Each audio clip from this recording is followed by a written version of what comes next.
Hey YouTube, Upside Bang here. This is going to be a video response to MacDaddy 1911 A1's video about going back to Alice. Here we go.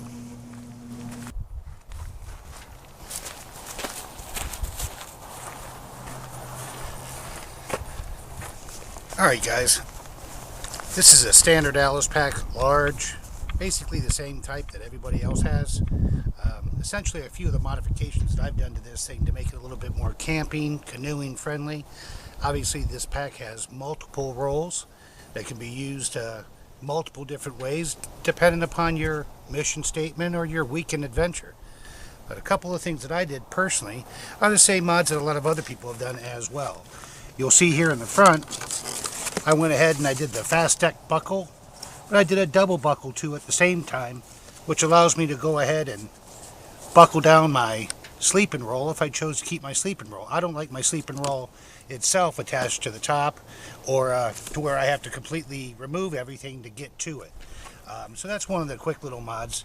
I have the grab handle here, paracord. Of course, everyone does that at the same time.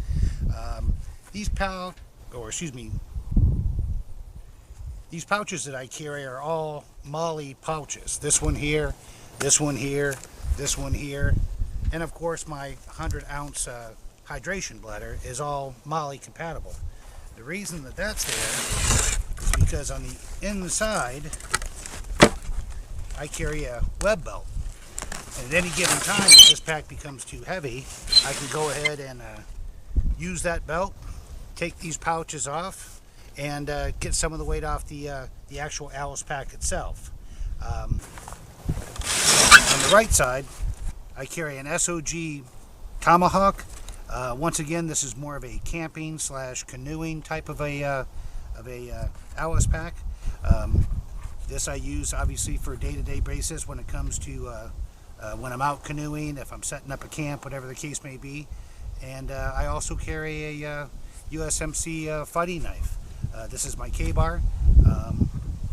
I believe in carrying one real good fixed blade knife. Obviously I have redundancy with non-fixed blade knives, but that's one that I personally choose to keep on my pack.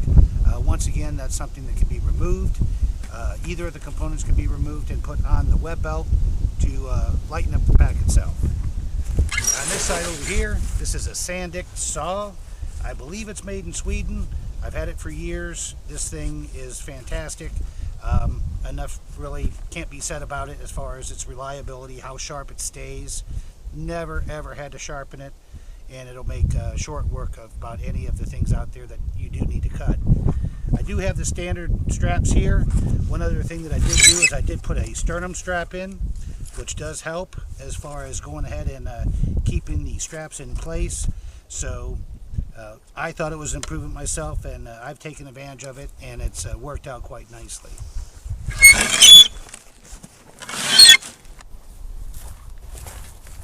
One thing that I do carry on my pack is an Endure canteen. Some of you are probably familiar with this canteen.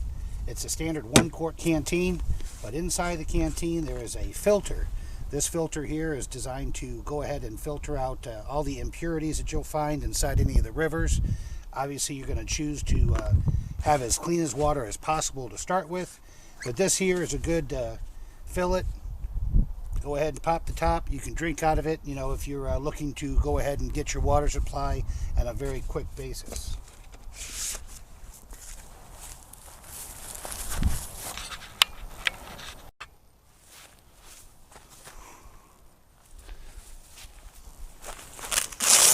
As well as having the 100-ounce water bladder with the lockable top right there,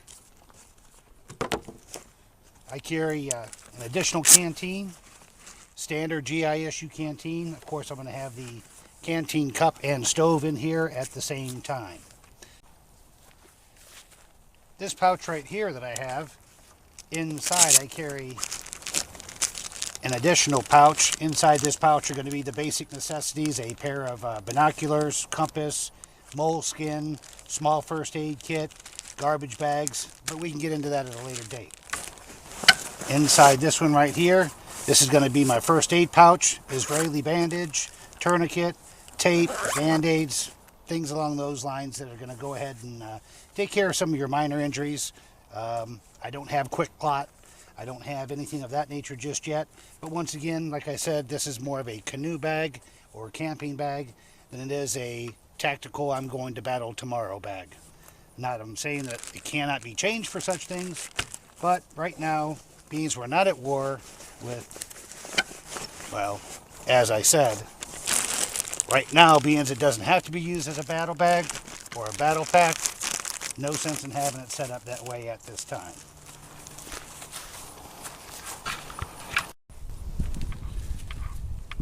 Alright, let's go inside. 3 outside pockets. This one here to the left, or I should say this one here to the left, I carry a pair of leather gloves and some mosquito wipes. Living here in Florida, lots of mosquitoes. Here in the center is going to be a inexpensive knife with a fire steel. I carry some cordage and a box of ammunition. Here in this one, a pair of cotton socks and a pair of OD green wool socks. GI poncho inside this pouch right here.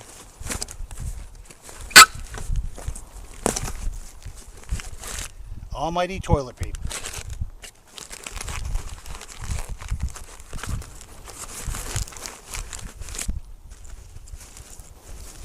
Here in the main compartment where the radio would be stowed,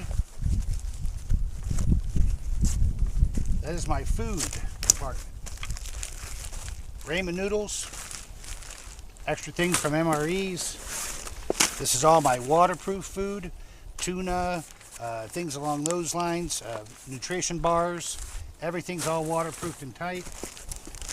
This here, I carry a Catadine, I believe it's a Hiker Pro. This is for my main water needs, 100 ounce, filling up canteens. Carry a stove, pardon me, I carry a cooking. Inside the cooking, I have all my coffee, ketchup, everything basically that you need right there. I do carry a fork, bouillon cubes, things like that. This here is going to be more of a game cleaning type stuff. Carry a cutting glove, knife sharpener, a couple of skinning knives, paracord, extra knickknacks like that. One thing that I do carry inside mine is an extra bag with the hydration. The bag is empty, it is padded, has 2 compartments to it for multiple reasons, as you can all imagine. Then inside, one more here. Inside here is going to be my clothing. Then I have more additional toilet paper and some other things that you'd need while camping or setting up camp or getting yourself as prepared or as comfortable as possible. And then a Dave Canterbury shop there, 13-gallon garbage can, cut down, paracord carries, carry water, carry gear, carry wood, whatever else needs to be carried. But all in a nutshell, that is my Alice pack. That's how I basically use it. And like I said, it could be configured in many, many different ways besides that.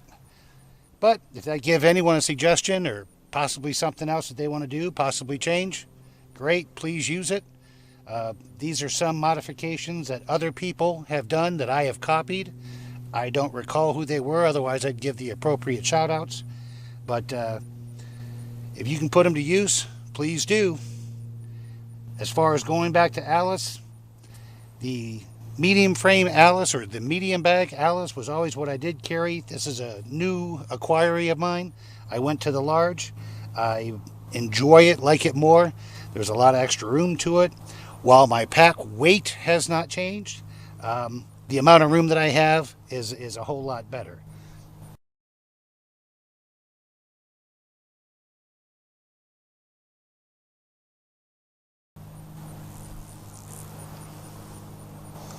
As far as going back to Alice, it's certainly something I have not gone away from because I'm broke and I've already owned it. While I am a fan of the Alice pack and the rigid frame, the Alice webbing and the load bearing belt, I think, sucks. That'll be a video to show. Anyways, guys, thanks for watching. Y'all have a good day.